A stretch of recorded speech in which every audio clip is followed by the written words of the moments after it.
అందరికీ నమస్కారం. Whither Naxalism.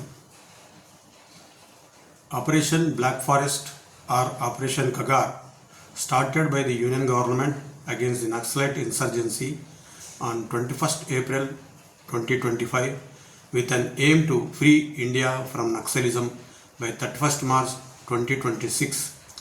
The security forces killed many Naxalites, including their top commanders, during this ongoing operation. Many Naxalites also surrendered, citing ideological disillusionment and poor health. Some outfits like People's Union of Civil Liberties, etc., cry foul about human rights violations and trampling of civil liberties. There is another equally compelling version to the conflict.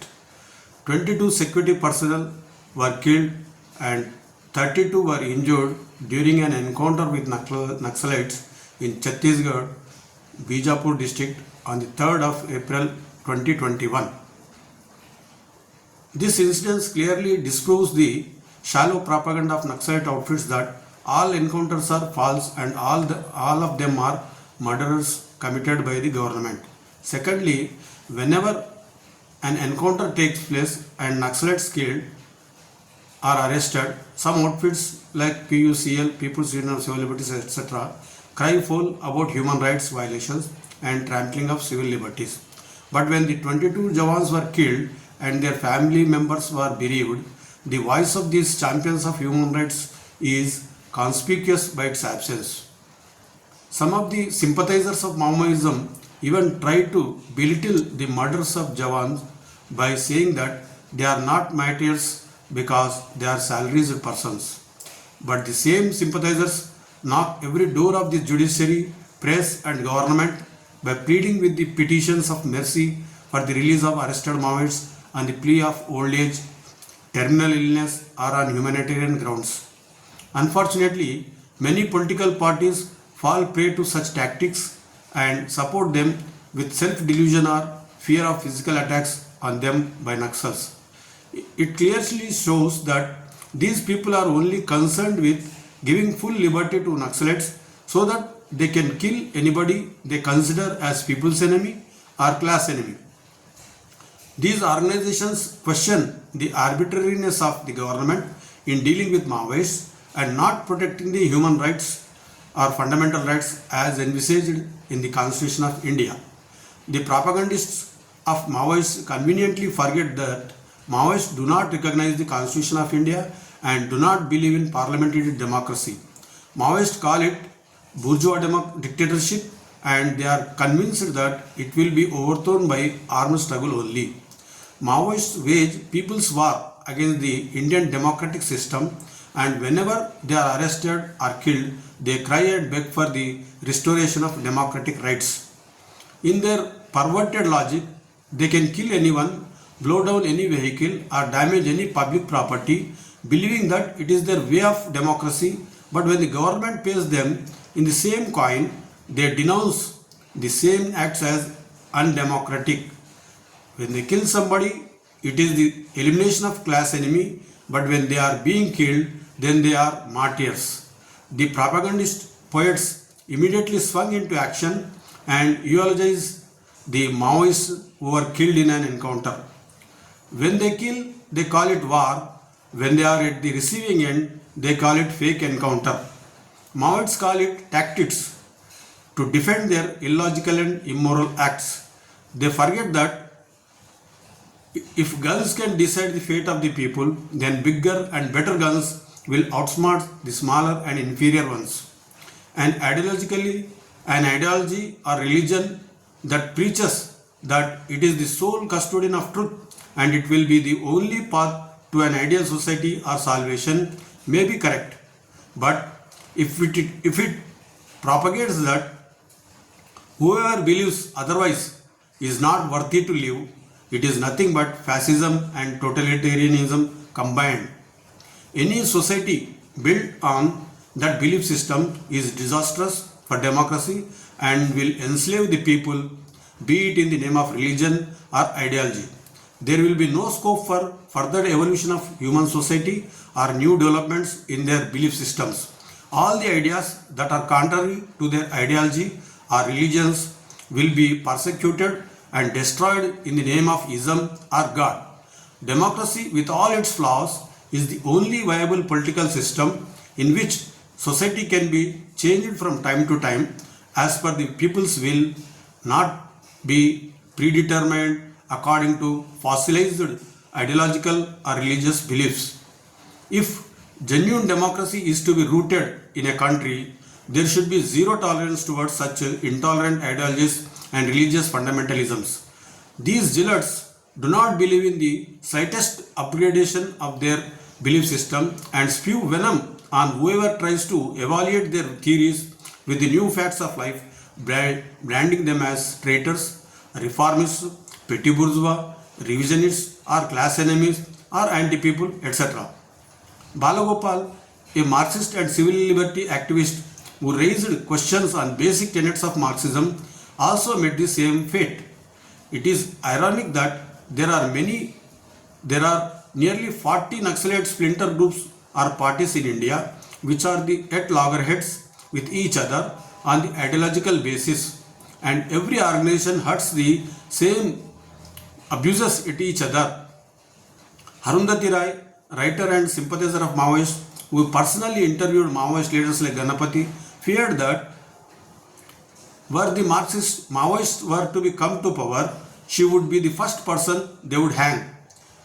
She told it in the Broken Republic she wrote, alluding to the authoritarian and totalitarian regimes of the Soviet Union and China. She mentioned that the Naxalites meticulously monitored what she wrote about them. Let us see what the ideological downfall of Maoists began in India and how its ideological downfall began in India. Naxalbari movement. The Naxalbari movement started in the Naxalbari area at the border of India, Bangladesh and Nepal in 1967 with the uprisal of sharecroppers supported by the communists against landlords, which soon turned into an armed struggle.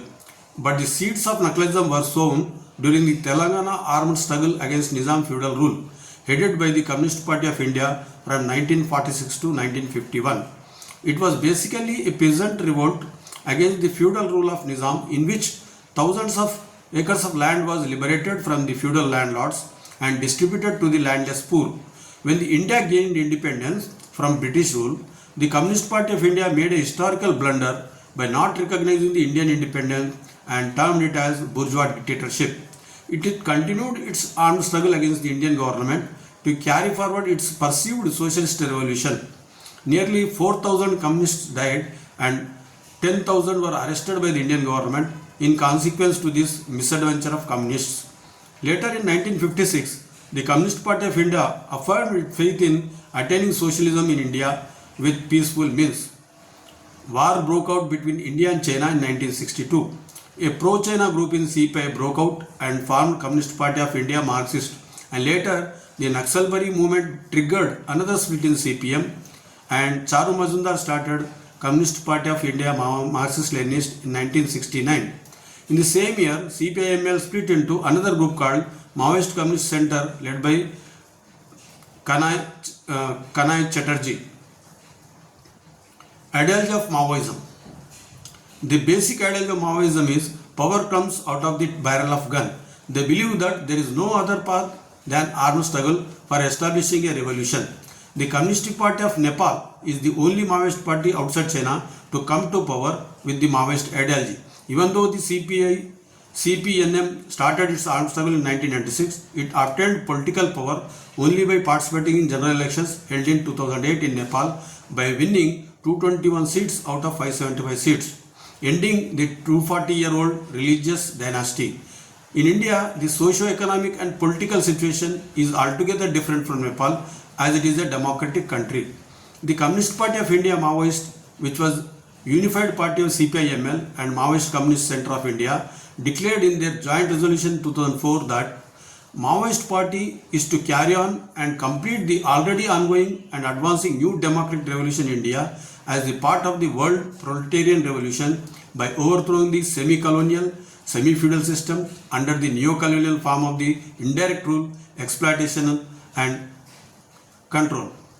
This resolution is carried out and completed through armed agrarian revolution war, that is protracted people's war, with the seizure of power by armed forces remaining as its central and principal task, encircling the cities from the countryside and thereby finally capturing them. They considered peasants as main constituents of the Indian democratic revolution.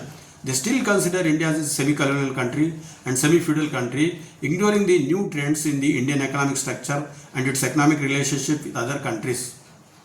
When they liberate any area, they will try to redistribute the land to the landless poor. They try to enforce minimum wages for the farm laborers.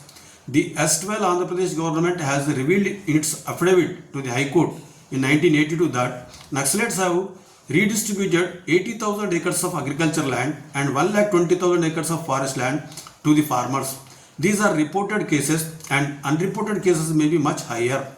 Even though their methods are despicable, these two are the only positive measures that are to be appreciated by all. They will hold people's court to impose penalties and punishments according to their ideology. They will try to destroy government properties in their strongholds, indulge in attacking police personnel, and kidnap government or public representatives. Apart from this, they also kill the purported informers.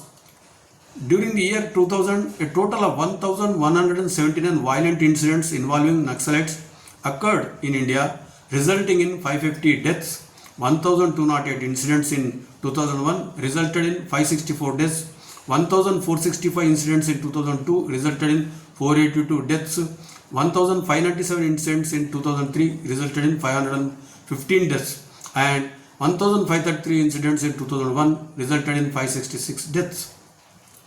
Head of the Tugde Tugde gang. Maoists equate religion with nationality and demand the secession of Kashmir from India. They actively support Kashmiri religious fundamentalist groups in their armed struggle against India, terming the movement as National Liberation Struggle of Kashmiris. Communist Party of India committed the same historical blunder of equating religion with nationality and supported the creation of Pakistan during the Indian independence movement.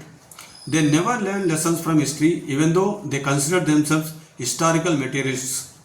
On the same pretext, they support separatist movements in Assam, Punjab, Nagaland and Manipur, terming them as National Liberation Movement.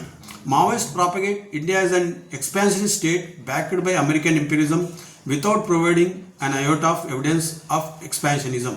On the other hand, they consider China a socialist democratic country without any expansionist agenda, even though it has violated Indian borders many times. At the start of the Naxalbari movement, they even declared that China's chairman is our chairman. It is an historical irony that Maoists came to power in Nepal through ballot but were overthrown by people by violent movement recently. Naxalism is like Sati Sahagamana, equally outdated, irrational and fruitless. Sati Sahagamana was a medieval period superstition and social custom in India to burn the widow along with the dead body of the husband. So, Naxalism is like Sati Sahagamana. In Sati Sahagamana, one sacrifices life for a dead person, and in the case of Naxalism, they sacrifice their life for a dead ideology, a armed struggle for social change. Both the sacrifices are wasted and sentimentally glorified. Socio-economic changes can be done through peaceful social movements and in a democratic way. Naxalites still live in caves, and they have to evolve much to know the reality of the society so that they can change it for the better in a democratic way. Hope they will learn lessons from history and participate in the movement, in peaceful movements for the change of the society for betterment.